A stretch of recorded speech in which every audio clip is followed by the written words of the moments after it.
Welcome to the coming apocalypse. Evangelist and pastor Paul Begley will take you on a journey into the end times prophecy.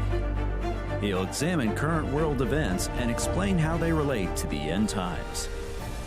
For decades, Pastor Begley has provided people all over the world with an understanding of today's world events from a biblical perspective. Now here's your host, Pastor Paul Begley. Welcome to the coming apocalypse. I'm Pastor Paul Begley, and today we've got a great broadcast for you. We're going to be talking about the enemies around us. You say, what could that be? Well, if you was an Israeli living in Israel, you would understand it completely.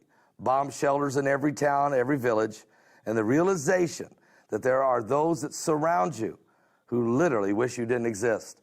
And we brought in an expert to help us in this today. And all the way from Israel, Amit Grenfeld will be here, and he will be sharing with you he's a tour guide who is magnificent, understanding historically and the current situation developing in Israel, as well as a soldier himself. So when we come back, we'll be introducing to you, all the way from Israel, Amit Grenfeld. We'll be right back. Released from Cincinnati, a 4-part DVD set on the end times. Planet X, Nibiru, The Seas Rising, The Pole Shift, Clyde Lewis, John Moore, Stephen Ben-Danoon, and myself, bringing forth dynamic information relevant to the last day. You can get this 4-part DVD set at my website or individually at my Patreon channel. The heavens are shaking. This is a must-see. Get it now. All right, folks, we're glad you're with us. The enemies are around us. And when you start thinking about Israel, you start thinking about all of the, the tension they've had to deal with, the wars, the attacks, the cheap shots, the anti-Semitism, it's everywhere. But we thought we would take some time and hear it from the very words, from the very mouth of a tour guide there in Israel and an Israeli soldier, Amit Grenfeld. Amit, so good to have you on the broadcast. Thank you very much for having me, Pastor. It's an honor to have you here today, and we're really excited. Last year, of course, and this year, you was our tour guide. Both times we've came, it's been a great time with you. You're very knowledgeable and a lot of fun, too. And you drink a lot of coffee, okay? You're my kind of guy. Everybody got to have an addiction. So let me ask you a question. When we start talking about Israel, the beautiful, a lot of people sometimes are a little bit afraid to come to Israel because they'll say, oh no, there's bombs going off and stabbings. But it's way, believe me, Jerusalem's way safer than Chicago, okay? So I heard, yes. Yes. It is a safe country. Yes. When people land in Israel, one of the first questions they usually ask me is, why everybody seems to hitchhike in Israel? And the answer is very simple. You see it yourself and you understand that it's safe to hitchhike in Israel. You have even young girls hitchhiking all over the place. Crime rate indeed is among the lowest in the Western world, actually. And we are very proud in the personal safety in our streets. Yes. That is not where we meet troubles. It's usually. not domestically is not your problem. I mean, because like you say, some of the nicest people in the world, folks, when you're in Israel, I mean, there's so much, you're proud of your nation. You're very proud of your nation, and they're very loyal. And I think part of that has to do with the fact that the young men and women joined the military at age 18. Is that right? That's right. For 3 years? We're all joining the army at the age of 18. Boys needs to serve just a little bit of 3 years. Just a little time in the army, 2 years and 8 months usually. And girls must serve 2 years altogether. After you finish your army service, which is a compulsory service, it's not a matter of volunteering. You can volunteer to special units, which many people do.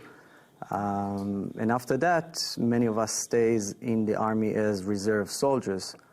And in case we have a war in Israel, it's a matter of when we will have the next war, then basically everybody joins the army.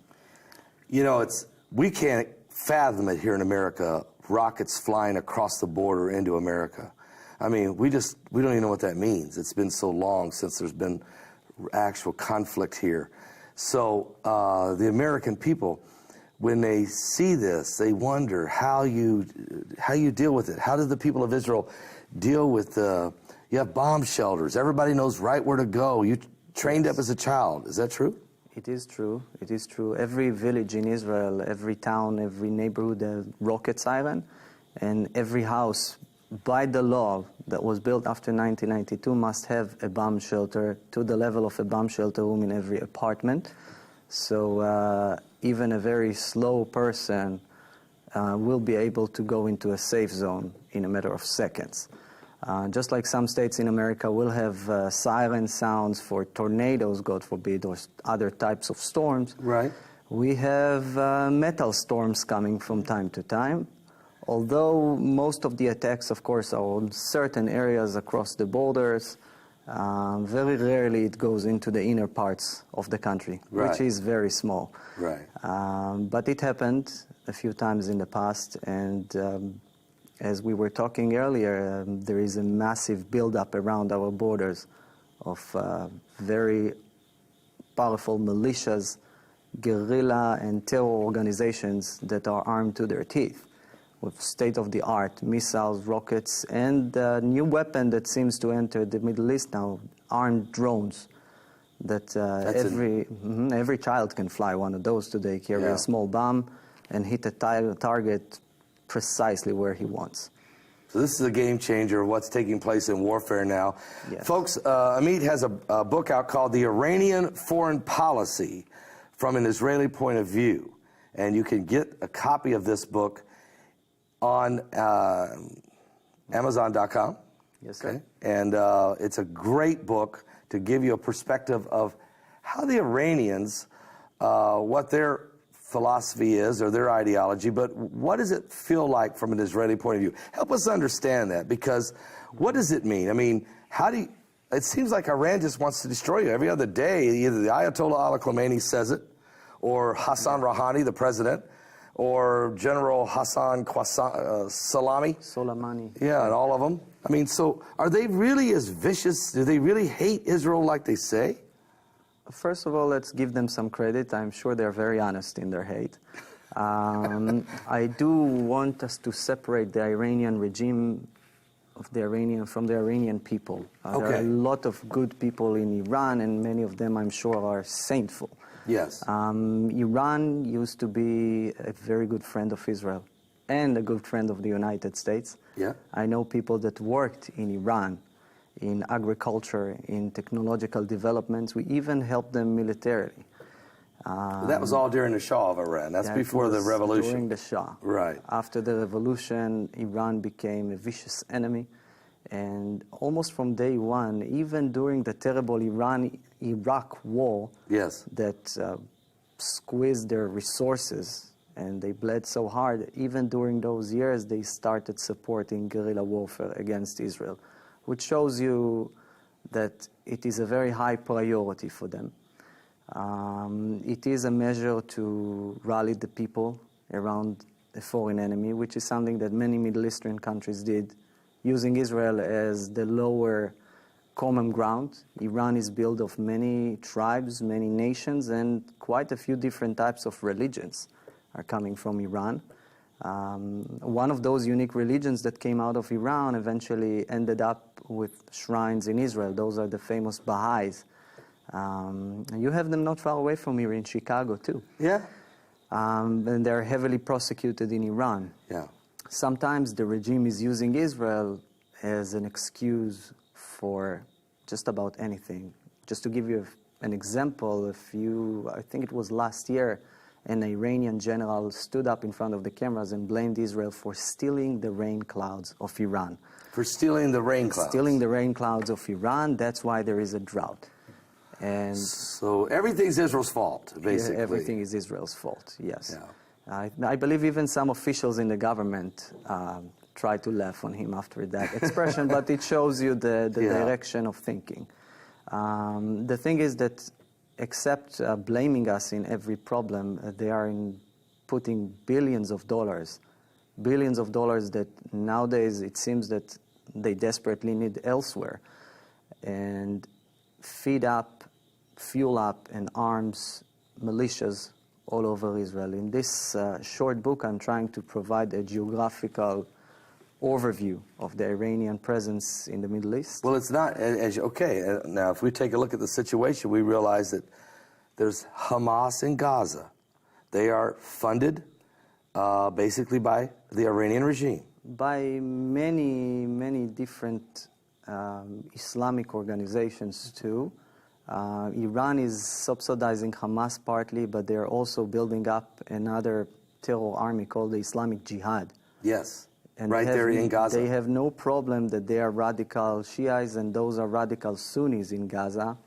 If it comes to Israel, they will work together. So as much as Sunnis and Shiites don't like to get along, they'll get along if they have a common enemy, and that being Israel. So in the Gaza case, they work with Sunnis. In Syria, they murder Sunnis every day using Shia, literally armed gangs that they brought from all over the Shia world. People that are so desperate that they're willing to fight, to kill, and to die for ridiculous salaries of $200 to $300 a month, sometimes a little more. Right. And it is just amazing to see how flexible the Iranian regime is and how much of an oiled machine they build there. Well, you look at the proxies they have. Now they have Hezbollah in southern Lebanon. That's the strongest one. And they have the Houthis in Yemen. Right. They're working with President Bashar al-Assad in Syria. They are. And they're pretty much what keeps him alive. Right. Over there. But then there's this weird thing I'm still struggling with is Russia. Mm-hmm. Okay, because how many Russian Jews live in Israel? More than 1 million. Okay. And yet the Russians are giving safe passage to the Syrians and the Iranians as they're smuggling precision rockets across Syria into Hezbollah. Am I right? To Lebanon, yes. And right? It's amazing because in some aspects Iran and Russia sees each other as competitors and rivals. I don't know if enemies, but rivals. Rivals, absolutely. In the Caspian Sea, for example, there are lots of disputed areas between them. Yet they work together to keep Assad alive, absolutely. And they share no mutual ideology to really speak of, except interests. Yes. Just dry, cynical interests. Yes. And part of that interest is the Holy Land. There's no question. And when I take a look at Israel, I realize that the nation of Israel, and when I look in the Bible, okay, if I go to Ezekiel 38, I find Russia, Turkey, Iran, Persia, involved in a prophesied war to come up against Israel at some point. Ezekiel 38 and 39. Does that ever, when you guys are, you're still in the army, and I remember just wasn't long ago you were just deployed again. I'm not sure exactly where you had to go, but you were involved. And does that ever cross your mind? Does it cross the mind of the average Israeli soldier with the prophecies of Ezekiel 38 and 39? Don't answer that till we come right back. Folks, we'll be right back in just a minute. We're going to find out. I got to get into the mind of the Israeli soldier, just what they think, okay, from a biblical perspective. We'll see you in just a moment. A brand new DVD set on the signs of his coming. We took a very extensive look at the prophecies in the book of Matthew, chapter 24, and how they play out across the Bible. The Signs of His Coming takes a strong look at the comparison of the days of Noah to the coming of Jesus Christ. Are you ready for the signs, and do you understand He's coming soon? Get it at my website right now. All right, folks, we're glad you're back. Of course, Meet Grinfield is with us here, and of course, I just asked you a loaded question, okay? What is the Israeli soldiers, do they think about prophecy at all? I mean, the Bible, the Torah, the prophets, so important to the nation of Israel. Does this scripture ever cross their mind? I believe that we do understand that we live inside an amazing time. We have a very long collective memory and lots of promises and lots of Jewish generations out there all over the world pray to return to the country. And I believe that an average Israeli do understand that we are coming back from the four corners of the world. Just do a DNA test on me. I'm a little bit Brazilian Jewish, a little bit Romanian Jewish, a little bit Lithuanian Jewish. All right. There is some Russian background too. Okay. And the Greenfeld family has some Austrian origins, actually. Okay. That's how it came. So we are coming back Well, from you know, my wife everywhere. Heidi, she just did her DNA test, and she's a little bit Polish Jewish and a little bit Russian Jewish. And she might have another one or two in there, I'm not sure. But so the law of return is what you're referring to now, the people coming back. Partly, yes. And a very exciting event will happen in 2 days, actually. My brother is getting married. And he's getting married to a beautiful young Moroccan girl. Okay. Moroccan Jewish. And Yes. my other brother married a Moroccan girl. So we are Now, what's living it right now. Let's see. So what's the typical Jewish wedding like? I mean, is it...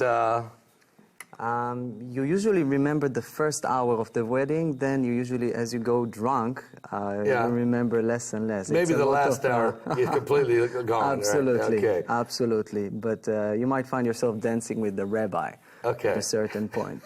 Those weddings contain usually at least 250 people and Wow. above. Wow. Families are coming from all over the country. Right. Families flying from abroad. We still have a lot of Jews out there. Wow. And it is, those weddings are very happy. I would call them less official than American weddings. Right, right. If we're trying to compare the two, but the happiness is identical. That's It's, great. yeah, of course, So, holy vows. so you have happy families living in Israel and very focused, very religious. There's different sects of followers of Judaism, and there's a lot of Christians now in Israel. It's more large. It's getting larger all the time, from what I understand. So, with the enemies surrounding you, and what is the Israeli point of view of? Are you confident that God is going to be there for you now? Now that this nation's been rebirthed, okay, 71 years. The Americans, our president, declaring Jerusalem as the capital of Israel to the world. Big deal, wasn't it? It's a huge deal. Yeah, Yes. and America's close. We're strong with you. It is an amazing support on the moral level for sure. Many people are asking me that question. It brings a little smile because people need to remember that Jerusalem was the Jewish city for the last 3,000 years. We always said in every Shabbat, in every Saturday next year, In Jerusalem. The national movement of the Jewish people is not Israelism, it's Zionism. Right. And Zion is the fortress of Zion in Jerusalem. Right. Some would say that the meaning of Jerusalem in Hebrew means heritage city, although it had tons of different meanings. But this is the one I love the most, heritage city. And what your president did is indeed a very important declaration. Yes. People should talk about things and not ignore facts. Right. That is for sure. And a few nations already followed the American one and moved their embassies to Jerusalem, and others are slowly moving parts of their embassies. It's a step by gradual. step. It is a gradual. For the simple Israeli, it is just this rare feeling that we don't have usually in history, that we're being supported, truly. Right. How important is the rebuilding of the third temple to the average Israeli? How important? That's a good question. The average Israeli on an average day does not even think about that. Our daily life, just trying like to yours. survive. Of course, yeah, trying to survive. Thanks God, not only to survive, but take the kids to a vacation. Right. And Israel is doing pretty good in the last couple of years. If an average Israeli think about the third temple, that's actually a matter of dispute inside the Jewish rabbis for centuries. Most of the rabbis actually believe and preach that even going up to visit Temple Mount is forbidden until the Messiah will come and build the third temple for the Jewish people. So there's a percentage of rabbis who are saying, let's not worry about this. When Messiah comes, he'll build it. And Absolutely. And then there's another group of rabbis who are saying, we got to build it so Messiah will come. It is a small group. Okay. It is a small group, very sound, but a very small group. Yeah. Most of the Israelis are fine with the fact that we can go and pray as free people next to the Western Wall. Right. And, celebrate the Bar Mitzvah in the Jewish Quarter and then finish at the Western Wall. I think that's enough for most of our people. The Jewish nation moved centuries ago from being focused in the temple in focus in the Bible. Yeah. And I found that out when I met with Rabbi Yehuda Glick. Okay, even though he is really a leading proponent to the building of the Third Temple, and he was in the Knesset. Yes. And Rabbi Tuli Weiss from Breaking Israeli News and some of these others, though that's a big part maybe for them, the average Israeli says, look, we're so happy we have our land. We have a nation now. We can go to the wall and pray. We have freedom. We have freedom. Democracy's big. Yes. Free to pray as you are and what you are.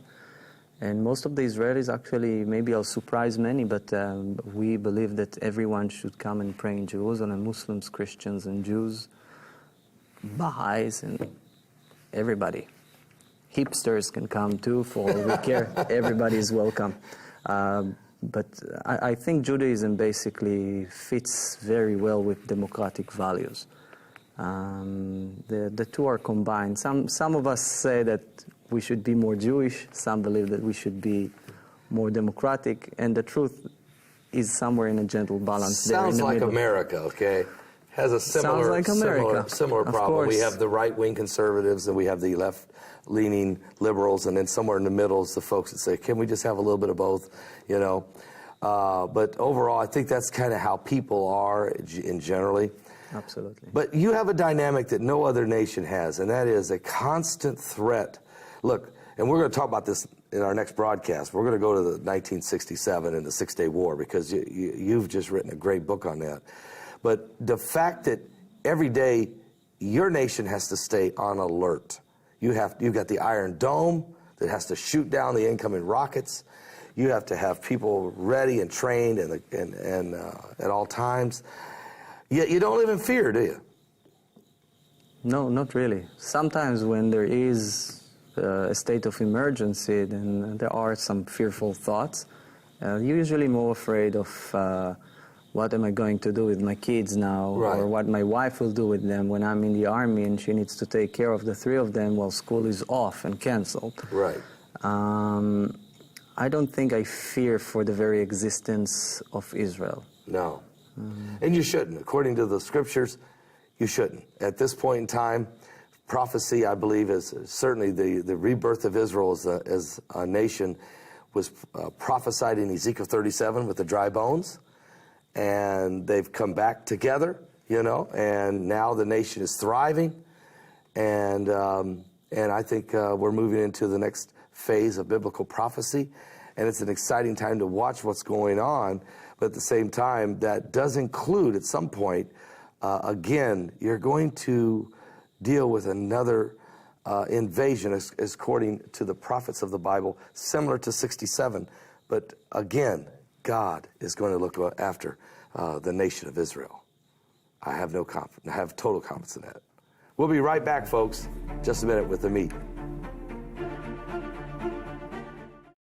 A brand new book I've just finished called Reflections from the Land of the Prophets. This book is filled with beautiful pictures, a pictorial, if you will, of the Holy Land, and some definite great insight to the prophets that once spoke mightily in the times leading us up to the present. It's a prophetic word, a reflection of what God has spoken, not only historically from the past, but for the future. Go to my website. It's available now. All right. Amit Grenfield's with us. Again, his book, The Iranian Foreign Policy. Look at it from the view of an Israeli. Hey, what you said, maybe I should look at my backyard during the break, Venezuela. Why are you saying that? Why do I need to look at my backyard? Because there is a lot of Iranian activity in Venezuela. They're even talking about an attempt to convert people in Venezuela into Shia Islam. Venezuela and parts of Latin America are used by Iranians as a huge area which they can smuggle goods into Iran. The sanctions that America puts on them for so many years works, but there are ways to pass at least parts of them and to relieve the pressure just a little bit. Hezbollah, which is a tight Iranian proxy, for example, smuggles drugs, cigarettes even, parts of vehicles and cars. Wherever that can work, can work. Terror and crime, if you'll ask me to begin with, they're the same thing. Yes. But sometimes they cooperate together. So you actually have different horrible cartels. In the case of Venezuela, it is literally open relationship between Iran and their president, their very unpopular president, Mr. Maduro. I was just looking at the picture you have right in here of Nicolas Maduro and Iranian President Hassan Rouhani shaking hands with each other. Shaking hands. You know, we're worried here in the United States about our southern border for several reasons. One is the fact that radical Shiites could come up through the southern border of Mexico into America. We've already been catching some of them. So, and they're coming out of Venezuela. So there's apparently there's a some of the terrorists coming out of the Middle East are winding up in Venezuela and then working their way up through Central America. That's a possibility. Through the Mexican border. Yes, so they're using the huge human tragedy over there. That's for sure. And so, again, America needs to wake up and realize that, you know, we are vulnerable. We may not think so, but you'd think we would understand that. But we, at times, I think that because so many years pass where there's no major conflict, that people get so complacent, you know, and they don't watch what's going on. Where in Israel, you stay on top of your game all the time, and because of it, I feel extremely safe. I feel safer in Israel than anywhere else I go. I'll be honest. I just walk anywhere I want, and I'm not worried. I think the fact that our eyes are open makes us a bit more self-confident, but it is scary when you think about it. They are closing on us from Lebanon, from Syria. They're knocking on the Jordanian door as well. They're using the Sinai Desert, which is our south border, as a highway for smuggling weapons into terrorists in Gaza. If it's Hamas, mainly the Islamic Jihad, you will find them active in Yemen, in Iraq, in Afghanistan as well, in Morocco. They got all the way to Morocco. Unbelievable. To support a guerrilla warfare against the king. Folks, Amit Grinfield, his book, you can find it on Amazon.com.